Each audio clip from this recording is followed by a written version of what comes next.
This is my demo project 1, and I chose to do my demonstration in the area of sound. So by the end of this demonstration, you will understand how sound waves are produced by vibrations and how the length of the straw, which is like this one's longer, this one's shorter, will produce different pitches. So basically, these vibrations set the air inside the straw into motion, creating the sound waves that travel through the straw and onto the open air. So then, whenever I blow in it, it creates a vibration, and our ears, like for example, if you're watching this video, your ears will detect this, and then they'll convert like the sound waves into electrical signals that the brain interprets as sound.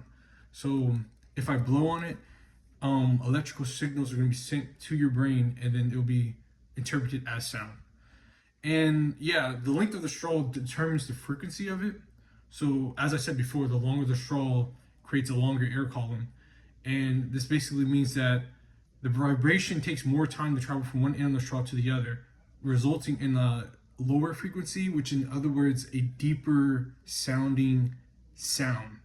And yeah, a deeper sounding sound. So it's like vice versa to the this one right here.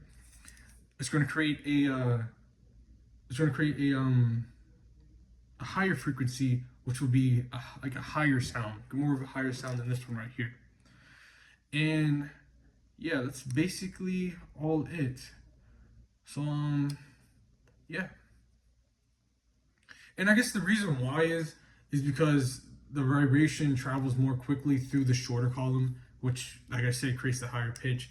And then it's the same thing for this one. It'll take more time to travel from one end to the straw to another for this one, which will create a more of a deeper frequency. But yeah. So I guess I can just demonstrate it right now to show you. You know, this might take a little bit of tries because yeah, because it's a kazoo. So I want to demonstrate it. So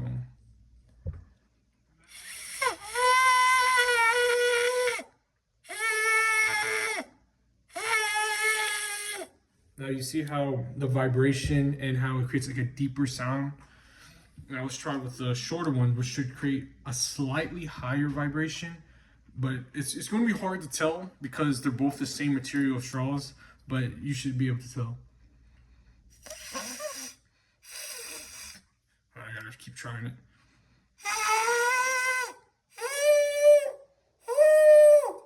You see how it's higher than this one right here?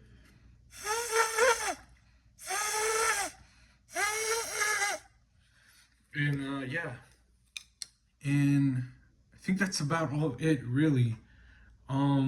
Like I said, the length of the straw affects the pitch of the sound of the straw kazoo.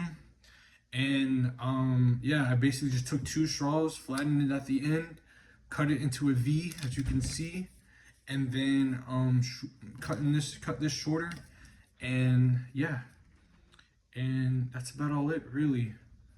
And trying to think if there's any more that I could say about this. And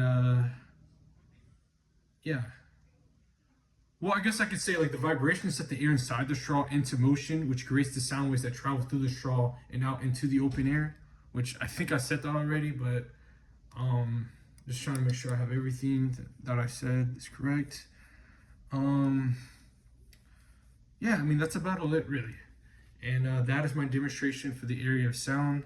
It's a straw kazoo, and you blow in it, it creates a vibration. The longer the straw, the more of a deeper frequency, or a lower frequency, which would be like a deeper pitch, and then the shorter the straw would be a higher pitch. And you know, cutting, like if I cut this shorter, then it would be higher, and if this was longer, this would be a lot lower. So yeah, that's about it.